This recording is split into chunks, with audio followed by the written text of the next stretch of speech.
The Cowboys made it look so easy. And there's a handoff to Morris, driving up the middle. Touchdown, Alfred Morris. Hit yourself another home run. Dak continues to impress. Wings it down to the 5. A strike. Des Bryant catches Dak Prescott's first career touchdown pass. I go just as far as this offense goes. Zeke is growing by leaps and bounds. Hurdles a man, first down. Way more comfortable than I was week 1 for sure, you know. But the decisive victory came with a price. Des Bryant's down. He has a slight hairline fracture in one of the bones of his knee. An old friend is waiting for them. A lot of it from Philly, some different stuff. It's Cowboys 49ers on Cowboys Game Day. You think it's an early Sunday morning here in North Texas? Well, how about at Levi's Stadium, Santa Clara, California? It's 5:30 a.m. there, but 10 hours from now it will be Cowboys versus 49ers. And welcome to an early edition of Cowboys Game Day. We've got Sunday morning football here on CBS 11. An hour from now, it's Jacksonville and Indianapolis in London. I'm Bill Jones, along with the Manster, the Pro Football Hall of Famer, Randy White. We'll be joined by Keith Russell with the Cowboys in the Bay Area in a moment. My first question for you, Randy, when you have a 7:30 a.m. show instead of a 10:30 a.m. show on a Sunday morning, do you go to Waffle House before the show or after the show? I think I'm going to go after, Bill. and you might even slip in a workout. I'm going to right? go to the gym after here, and I'll probably go after I get my workout. And this is a little early for Sunday mornings. It is a little early, but we're happy you could join us. And again, we normally are here at 10:30 prior to the NFL Today on CBS, but it's an early start because of the game in London. And let's get started with the news of this week. Des Bryant. As you know, last Sunday night against the Bears, Des hurt his knee in the first quarter of the game, left the game only to return, and in the fourth quarter, Bryant was on the receiving end of Dak Prescott's first NFL touchdown pass. Then after failing to show up for an MRI on that knee on Monday or Tuesday, Des finally got the MRI on Wednesday, diagnosed with a slight hairline fracture of the tibia bone just below the knee. Here's Des from Friday on why he was AWOL for a couple of days this week. Just really didn't want to, know what the issue was, and I wish I would have did a better job, and luckily it was, way better than what I thought. Learn from things and get better, and nobody lost any sleep. Everything was good.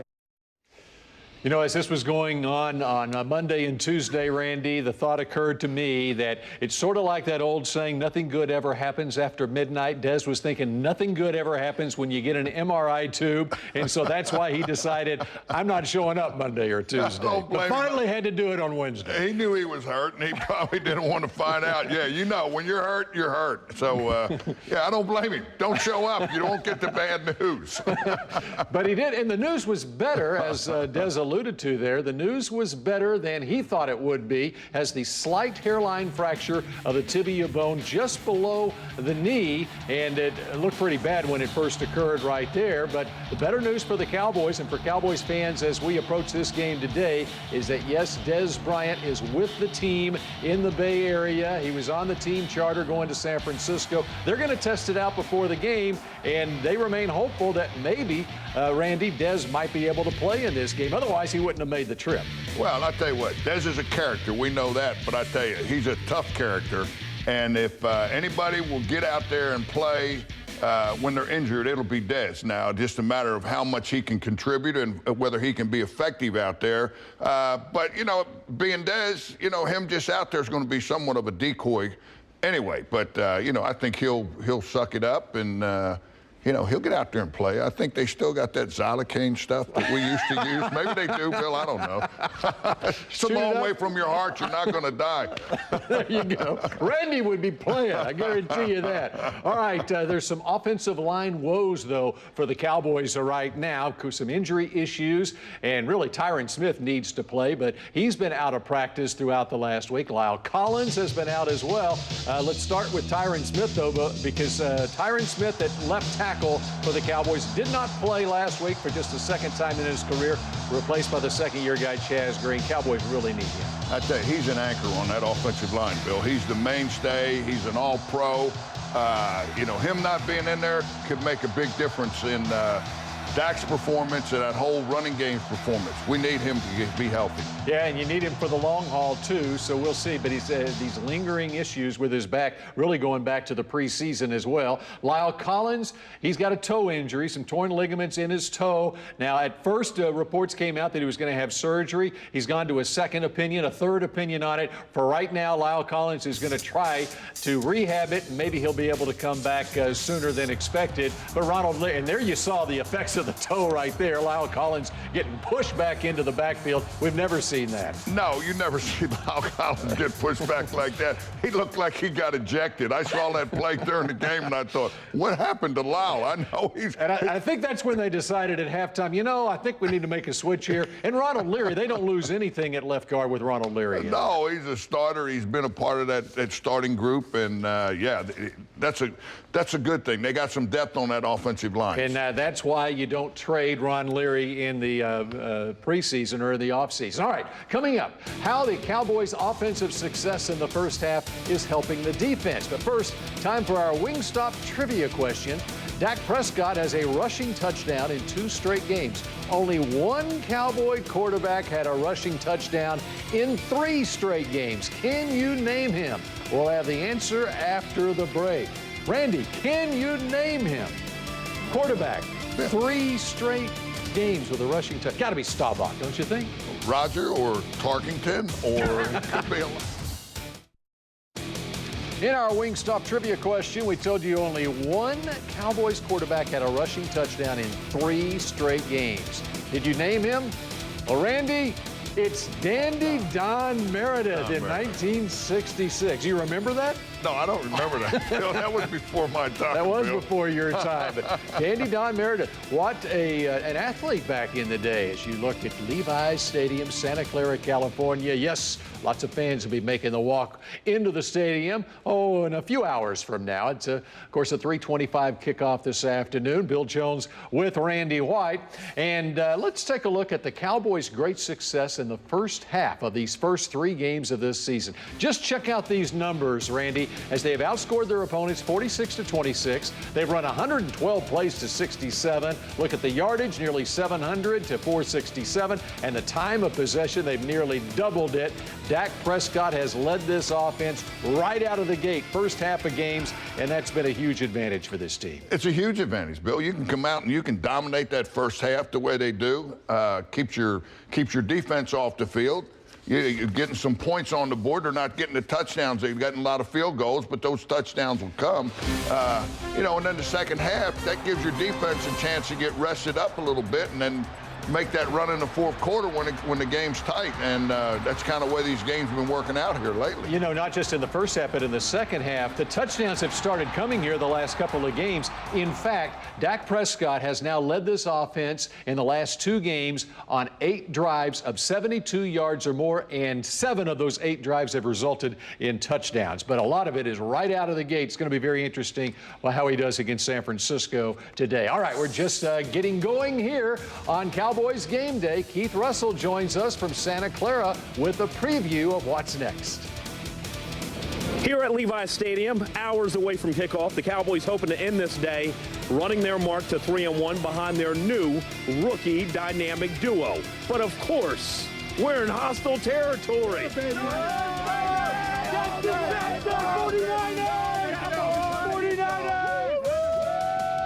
That story is coming up.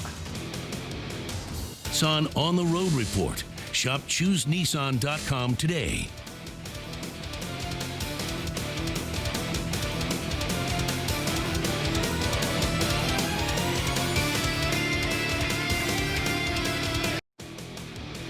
Levi's Stadium, Santa Clara, California, where the Cowboys renew their storied rivalry with the 49ers later today. And welcome back to Cowboys Game Day. Bill Jones with Randy White. Cowboys looking for their 3rd straight win today. They're relying on a couple of high-profile rookies. And Keith Russell joins us now from Levi's Stadium with more on these 2 rookies that are shining for the Cowboys. Here at Levi Stadium in San Francisco, the Cowboys hoping for a San Francisco treat behind their newest dynamic duo. There have been fantastic dynamic duos throughout the past. I mean, do we need to mention Batman and Robin? How about Tom and Jerry? How about Starsky and Hutch? How about Peanut Butter and Jelly? Dak and Zeke. Zeke and Dak. These two hope they can carry the Cowboys a very long way, no matter who else is on the field. Like kid and play, the future of the Cowboys look to be very much in step, developing a harmony that should have Cowboys fans excited about what's to come. Everyone likes to see young players not only play well, but expand on what their future might be, project what their future might be.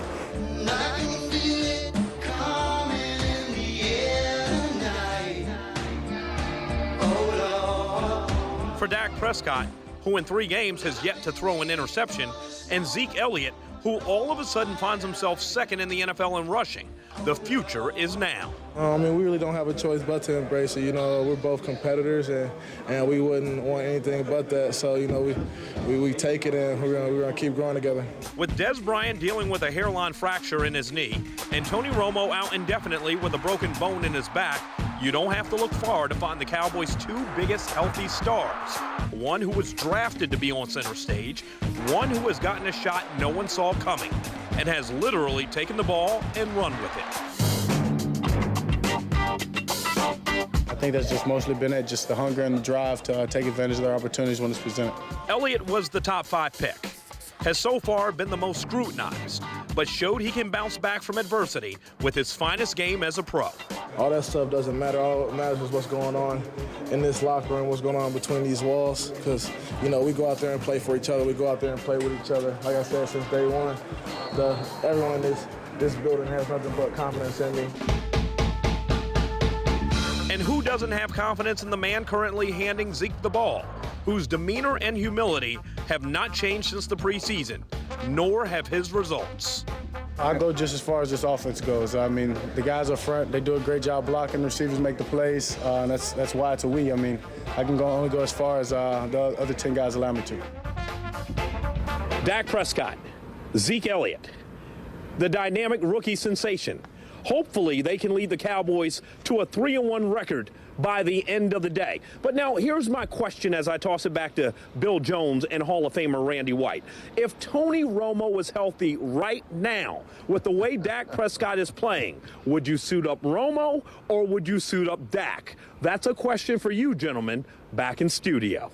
Oh, my. Wow. Thanks, Keith. Yeah. Randy says, thanks for that question. Wow, that is a great question. If Romo were healthy right now, who would be your starting quarterback in San Francisco today? Well, Bill, you know, the good news is I don't have to make that decision. Jerry Jones will make that decision, and it will be Tony Romo. We know that. Yes, it will be Tony Romo. But it says a lot about Dak Prescott that he is in this position, and the offense, especially these last 2 games, has worked so smoothly with Prescott at the controls. Oh, yeah. I mean, he's amazing the way he's stepped in here as a rookie and the job he's done, the knowledge he's gained in such a short period of time, now the confidence that he's showing out there. I mean, this guy has just done a fabulous job. And, you know, and if it ends up being 5-1, 6-1, and Tony's got to come back, there will be a controversy. I mean, it'll be publicly because, you know, as a rule, you know, if your starter quarterback gets hurt, when he's healthy, he comes back in. But, man, this could be a tough one. But as you know, going back the early days of the Cowboys, quarterback controversies have been great for the Cowboys teams because they've been winning when they've had quarterback controversies. All right, but Dak Prescott, let me tell you, one of the things I think that's most impressive about him, the pre-snap reads. He looks like Tony Romo at times conducting the orchestra, as evidenced last weekend against the Bears. Prior to that long pass to Terrence Williams, he not only changed the play, he reset the protection. You don't see this from a rookie quarterback. He did it time and again in that game against the Bears last week. Well, and this is a tribute to the coaches, to getting him ready and putting him in this position to where he can go out there and do that. So, you know, and you heard him say this. He said, I got that offensive line up there. We'll talk about that in a minute, but you know, when you got a group up there, when you got some confidence, when you know you're going to have time to throw. You know you're going to have time to throw the ball, and you know, you watch him, Bill, he just got that little extra zip when they get on him, he can get away and he'll gain 5-6 yards running the football. All right, and then how about Zeke? Zeke had his best game last week, obviously, against Chicago, 130 yards rushing. Oh, yeah. I mean, this kid's going to be great. I mean, he keeps playing with the effort that he's playing and running with the enthusiasm that he's running with. I mean, he'd liable to lead the league in rushing this year if our offensive line can stay healthy. But, you know, these are the kind of guys that end up being great football players in this league for a long time. One of the big challenges today against San Francisco for Dak Prescott is whether Dez Bryant plays or not. And I still think it's pretty questionable whether Dez actually does play in this game. All right, who steps up for Dez? Well, Bryce Butler might be the next man up. When Dez was out in the preseason, it was Butler taking on the responsibilities of that ex-receiver. That way you're not messing with what Terrence Williams normally does or Cole Beasley. Right, and, you know, and the good news is Dak and Butler have some kind of rapport because they played together in this preseason quite a bit. So, you know, but the key is we can't have happen this year what happened last year. Everything can't fall apart when Dez goes out of the game and Tony's out of the game. And I think we're seeing that's not going to happen. They did a good job of filling these spots with some guys who can make it happen, and the guys around them are saying, hey, you know, we can still win these football games, and they are. So that's great. And especially Cole Beasley and Jason Witten have been very reliable for Dak Prescott. All right, coming up, the Manster weighs in on the defense and how to stop the fast-paced Chip Kelly offense. In the words of Witten, sponsored by Nissan. Shop ChooseNissan.com today. A great saying inside this building by somebody I tremendously respect that, you know, let's not circumcise a mosquito here, you know? So I think that has great value in this. I mean, these things go on and move forward. Des will be back out there in no time. Hey, the Cowboys have a new fan today, getting set to watch his first Cowboys game this afternoon from Ruidoso, New Mexico. This, Randy, is my grandson, Ezra Lucas Wetzel, born 12:04 a.m. last Monday morning, right after the Cowboy game. In fact, during the Cowboys-Bears game last week, my daughter Jennifer went into labor, and baby Ezra was born at 12:04 a.m. I tell you what, congratulations, Bill. I said there's nothing like it. That's right. You've got a grandchild yourself? I have a grandchild, and I tell you what, I never thought I could love anything that much in my whole life, so it's wonderful. I made a trip with my wife, Stacy, out to Ruidoso this week, and already hand-delivered a Cowboys jersey for Ezra. Right. A little bit too big for him right now, but maybe he'll wear it today as he watches the Cowboys and the 49ers. All right, let's talk some defense. Let's talk the Manster's specialty here, and you've talked all along about this team needs takeaways. Well, they're starting little by little. They're starting to get some takeaways. Had a couple last week against the Bears. Well, they did. I mean, and this is what they need to do. I mean, they need to get some takeaways, create field position, you know, and they need to win that. I always preach that winning that fourth quarter, making the plays not only on defense but offense. But, you know, this defense is coming together. They're hustling, they're fighting, they're scrapping, you know, they don't have all the big names out there that you know, that you would want. But I tell you, these guys are making it happen, and they're going to make a reputation for themselves. Benson Mayowa had the fumble recovery there late in the game as Chicago was trying to get back into it. Of course, the Bears, not much of a challenge with all the injury issues that they have as well, and we'll see what San Francisco is today. One of the things, Randy, I've been impressed with has been the safety play early this season. When you look at Byron Jones, Barry Church, and then J.J. Wilcox forced a fumble last week. Rod Marinelli's getting good play out of his safeties, I think. Yeah, he is. And I tell you know, in the beginning of this season, they said, well, the strength is going to be the defensive backs. And I'm thinking, you know, well, we don't have a pass rush, you know, but these guys are making these plays in the running game. This is where they're making it different. And they're whacking these receivers when they catch the ball, and they're creating these turnovers. If they continue to do that, you know, they're going to be a big plus for this defense moving forward. And that's where we've seen the safety play is in the run game, coming up in run support. Byron Jones, they're using him a lot to help in run support. But you mentioned it. Get back to it. No pass rush. This is what's going to hurt this defense going forward. You got to rush the passer in this league, Bill, and they got to find a way to put some pressure on that quarterback. Last week at Hoya, whatever, he had you know, he had a ton of time back there, and he's just standing there. You watch him, man, just standing there. And when you give a guy that much time in this league, with the rules with the defensive backs, they just can't cover them that long. There's going to be some open receivers. So they got to find a way to get pressure on that quarterback. And just one game left without DeMarcus Lawrence. They do get him back next week. Well, that'll be a big plus. And these other guys are working. They're getting close. And I think they're going to continue to get better, hopefully. All right, here's my pick to click today. Sean Lee, the Cowboys' weak side linebacker, going up against a Chip Kelly offense. When Chip Kelly was at Philadelphia, Sean Lee seemed to have his best games against the Eagles. I think he's going to happen again today. He knows that Chip Kelly offense backwards and forwards, I think. He does, and Sean Lee usually has a good game every week, Bill. So it's not like I'm going out on a limb. Another one.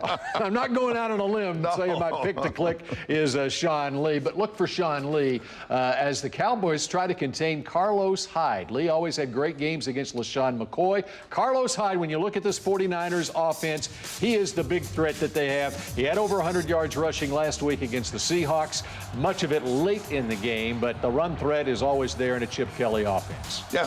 It's there, and this kid here, he's a heck of an athlete, another Ohio State guy. That's right. And, you just have to concern yourself with him. I mean, you got to do the total package, but you got to stop a guy like that. You can't let him get going on you. Now, the quarterback does not pose much of a threat, you don't think, in Blaine Gabbert. Of course, Colin Kaepernick is on the bench. There's been a lot of talk in San Francisco that they need to make the move to Kaepernick, but it's going to be Blaine Gabbert today, and we'll see how he does against the Cowboys. They've faced Carolina and Seattle the last couple of weeks on the road, so they're probably licking their chops. They get to go up against the Dallas defense. Who's winning today, Randy? Yeah, we got the Cowboys win. They're going to go out there and beat the 49ers. Well, there could be a problem today, but I'm going to still pick them, Bill. All right. So far, Randy's 2-1 on his picks this year. We'll see if he goes to 3-1. The NFL Today is next. Live from London, Jags and Colts on CBS.